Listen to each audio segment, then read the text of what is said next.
like something out of Friday the 13th. I woke up, I was like, am I in hell? One young camper reduced to a charred skeleton in a fire pit.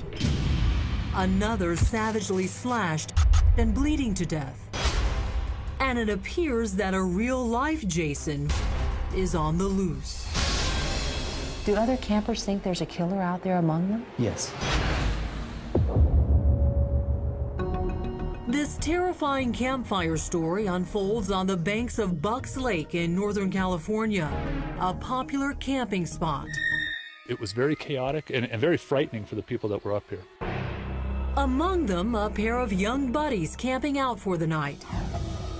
23-year-old Sheldon Stewart and Trevor Holminski, just 20. They had been camping a few times before.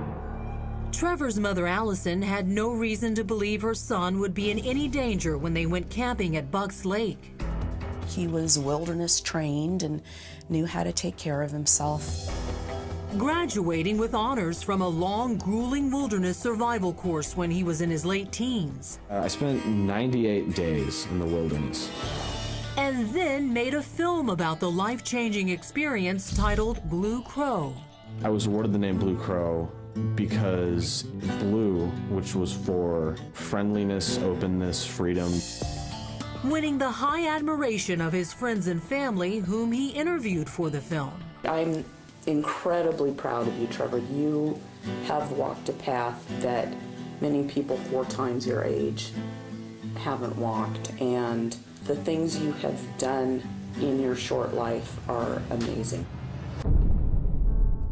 He loved the outdoors. He liked to get away from all the hubbub.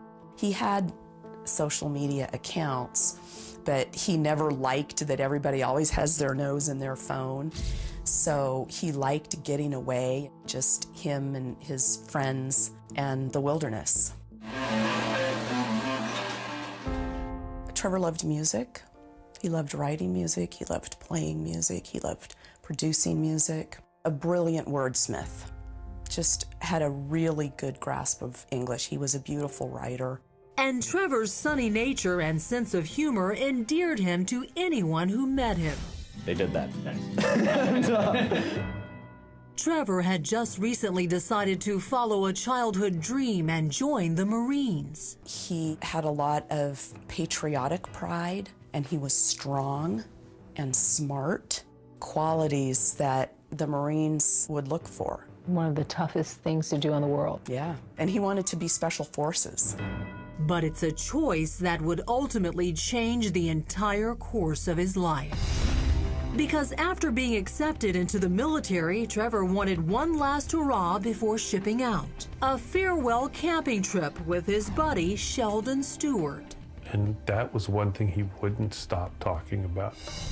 Trevor had seen his parents just a few hours before he and Sheldon were to make a 2.5-hour drive to Bucks Lake. He was so excited to go camping with his best friend. His mom and dad could never have imagined the terrible fate awaiting their son and his pal. What was the very last thing you said to your son, Trevor?